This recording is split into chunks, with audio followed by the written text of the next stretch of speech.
listen to the conversation between Bob Wills, who is a foreign student advisor at a language school, and Angela Tung, who is a student, and complete the form.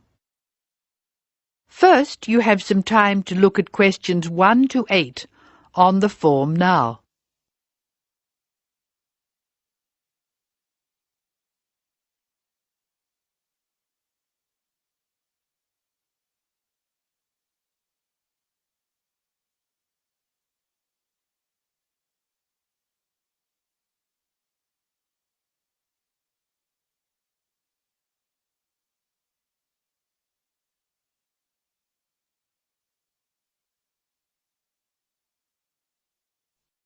You should answer the questions as you listen because you will not hear the recording a second time.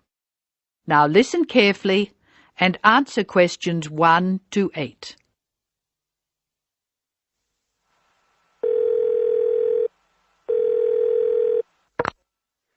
Hello, Foreign Student Advisor's Office. This is Bob Wills speaking. Can I help you? It's Angela Tung here, Bob. I'd like to make a request for special leave. Can I do that over the phone? Hello, Angela. You can make that request by phone, but I'll have to fill the form out. Let me get the special leave form. OK, here it is. Tell me your student number, please. It's H for Harry, 5712. H 5712. OK. What's your address, Angela? I live at 10 Bridge Street, Tamworth.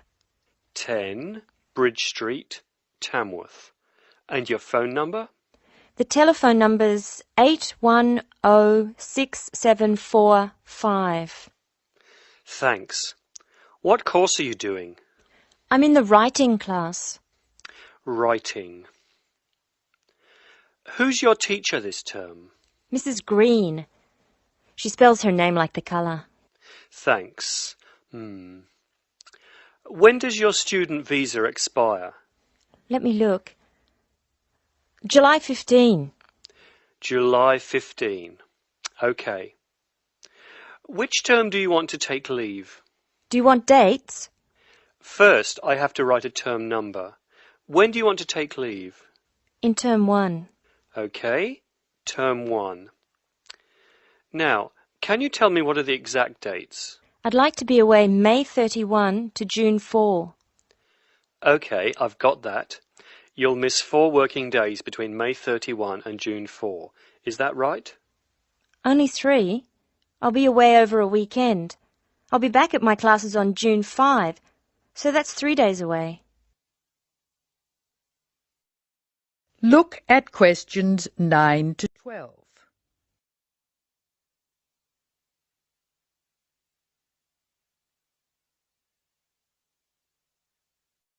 Now listen to more of the conversation between Angela and Bob.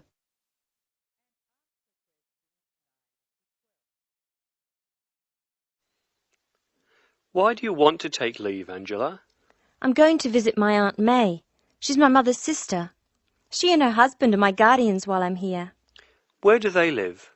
About 50 kilometres from here, near Armadale. Do you have to take so long if they live nearby? My mother is coming with me. She's come for a holiday, so she wants to have some time with May. And I want to spend some time with my mother too. Aren't you going home soon? I've applied to extend my time here. I expect to go home in 12 months. That is the end of part 1. You now have half a minute to check your answers.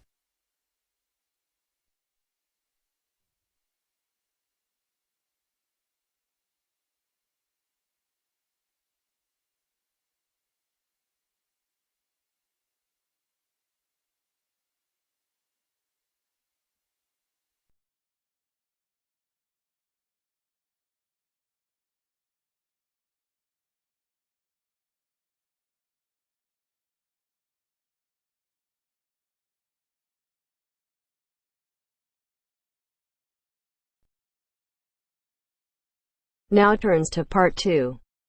Part 2. You will hear a presenter on a radio phone-in show. The presenter is talking to a woman who was bitten by a poisonous spider. First, you have some time to look at questions 11 to 15.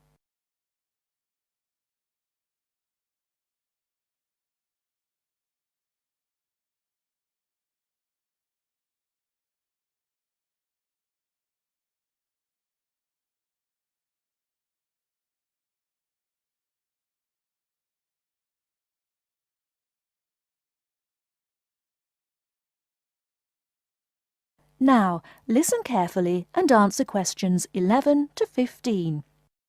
Today, we're continuing our Traveller's Tales. On the line we have Amanda Toddington, who had quite a nasty experience in Australia last year. Isn't that right, Amanda? Yes. My husband and I were on holiday and we were staying at a friend's house on the coast near Brisbane. It was towards the end of the holiday and I was about to go into the garden and enjoy my breakfast. I walked out into the kitchen, slid my left foot into my shoe and felt a tiny sting. It was pretty painless, but I shook the shoe off my foot and saw this tiny spider running out as the shoe hit the wall. Anyway, not being an expert, I presumed the worst, that I'd been bitten by something that was going to kill me, and I completely lost control. I don't think I've ever screamed so much in all my life. We'd been told beforehand to always check our shoes before putting them on, as it's a common way to get bitten. So I suppose it was my own fault, really. So what was it that had bitten you? Tony, that's our Australian friend, he immediately asked me if I knew what had bitten me, and I pointed to the corner of the room where I'd last seen the spider. He picked up a jar and found the creature in the corner where the shoe had hit the floor. "It's a redback," he said, and he gently placed the jar over the spider. The funny thing was, we'd been talking about some of the creatures we needed to be careful of a few days previously, and as he said the name redback, the conversation came flooding back to me. In particular, the fact that the bite can be extremely painful. I found out since that the redback is from the same family as the black widow spider, and it's the female that does the damage, which it turned out was what I'd been bitten by. You must have been absolutely petrified. You can say that again. I remember feeling quite confused. I wasn't in a great deal of pain to begin with, and yet I could see from our friends' faces that they were concerned. Tony explained that the venom or poison of the bite spreads quite slowly, so the pain doesn't feel too bad at first. Gwen, Tony's wife, brought an ice pack, and Tony held it against the bite to make it less painful. Apparently, you're not supposed to put a bandage on the area, as this can make it hurt even more. Tony tried to put my mind at rest by explaining that this was quite a common bite, that the hospital would have an antivenom, and that everything would be okay. But I was beginning to panic. We were flying back to the UK the next day, and I really didn't know what to do. Before you hear the rest of the talk, you have some time to look at questions 16 to 20.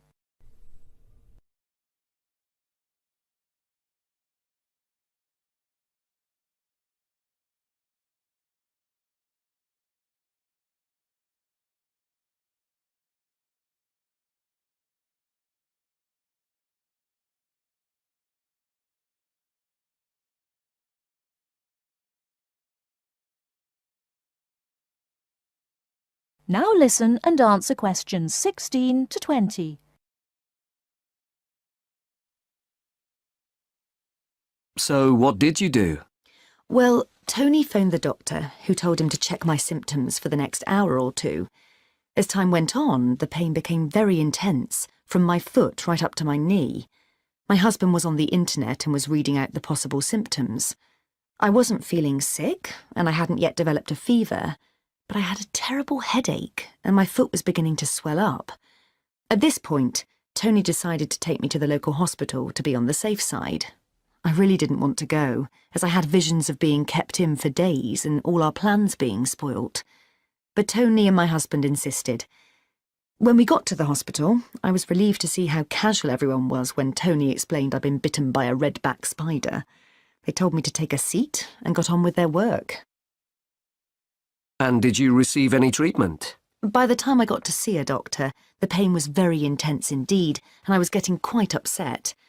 The doctor decided to give me a dose of an antivenom, which he assured me would eventually deal with the problem. Unfortunately, he also explained that it wouldn't have an immediate effect and the symptoms might last for several days. But the story has a happy ending. My husband managed to book us onto another plane 1 week later. And even better news was that the symptoms of the bite finally cleared up after about 24 hours. Within a couple of days, I was back to normal again. So thanks to the spider, we managed to extend our holiday by a week.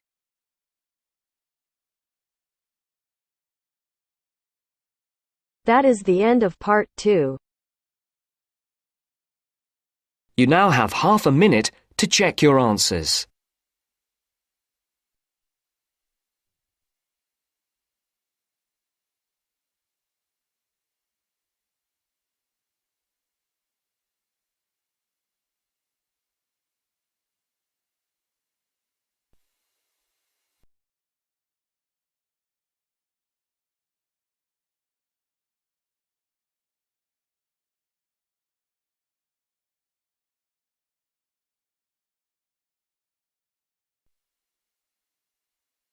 Now turns to part 3. Part 3. Now turns to part 3. Part 3. You will hear a talk by a wildlife specialist on a type of bird called a kiwi. First, you have some time to look at questions 21 to 25.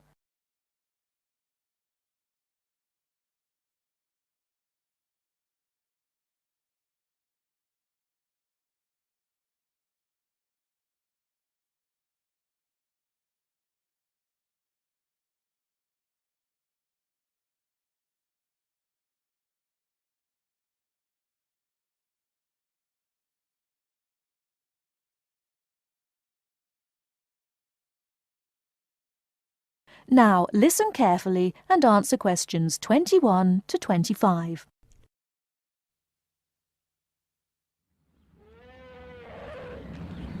Ladies and gentlemen, welcome to Auckland Zoo on this sunny Sunday afternoon and to our special Kiwi fundraising event. My job is to tell you all about the amazing little kiwi, and your job, hopefully, is to dig deep in your pockets. Now, for the benefit of our overseas visitors here today, I should explain first of all that the kiwi is the national bird of New Zealand, and sometimes New Zealanders themselves are known as kiwis. Now, while kiwis in the wild are a rare sight, the kiwi as a symbol is far more visible. Apart from being in toy stores and airport shops all over the world, you'll find them on our stamps and coins. The kiwi is the smallest member of the genus Apteryx, which also includes ostriches and emu. It gets its name from its shrill call, which sounds very much like this. Kiwi! Kiwi! Kiwis live in forests or swamps and feed on insects, worms, snails and berries. It's a nocturnal bird with limited sight, and therefore it has to rely on its very keen sense of smell to find food and to sense danger. Its nostrils are actually right on the end of its long beak, which is 1/3 of the body length. Now, here's an interesting fact. Although kiwis have wings, they serve little purpose, because the kiwi is a flightless bird. Since white settlement of the islands, kiwi numbers have dropped from 12 million to less than 70,000. And our national bird is rapidly becoming an endangered species. This is because they're being threatened by what we call introduced animals. Animals which were brought to New Zealand, such as cats and ferrets, which eat kiwi eggs and their chicks.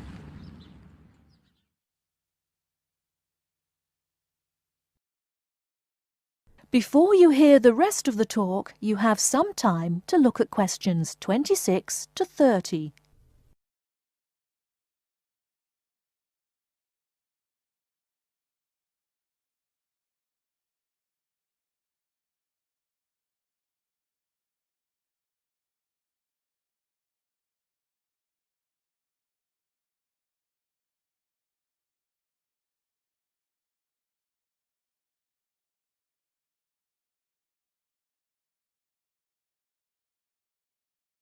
Now listen and answer questions 26 to 30. And so we have launched the Kiwi Recovery Programme in an all-out effort to save our national bird from extinction. There are 3 stages to this programme. Firstly, we have the scientific research stage. This involves research to find out more about what kiwis need to survive in the wild. Then secondly, we have the action stage. This is where we go into the field and actually put our knowledge to work. We call this putting science into practice. And then we come to the 3rd stage, the global education stage. By working with schools and groups like yourself, as well as through our award-winning Kiwi website, we are hoping to educate people about the plight of the kiwi. As part of the action stage, which I just mentioned, we've introduced Operation Nest Egg, and this is where your money will be going. It works like this. It's a 3-stage process. First of all, we go out to the kiwi's natural habitat and we collect kiwi eggs. This is the tricky part, because it can be very difficult to find the eggs. Then, in safe surroundings, away from predators, the chicks are reared. Now, this can be done on predator-free islands or in captivity. They're reared until they're about 9 months old, at which stage the chicks are returned to the wild. So far, it's proving successful. And since we started the program, some 34 chicks have been successfully raised this year, and their chances of survival have increased from 5 to 85%. However, it's not time to celebrate kiwi survival just yet. About 95% of kiwi chicks still don't make it to 6 months of age without protection, which is why Operation Nest Egg is so important. And we ask you to give generously today.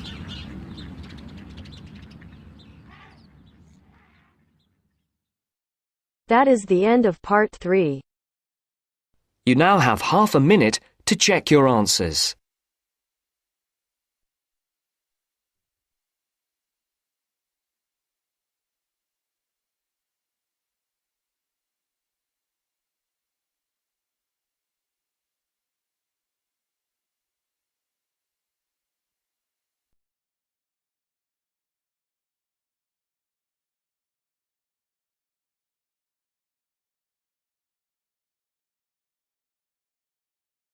Now turns to part 4.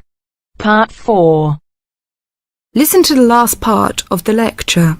As you listen, complete the notes below. First, you have some time to look at questions 31 to 40.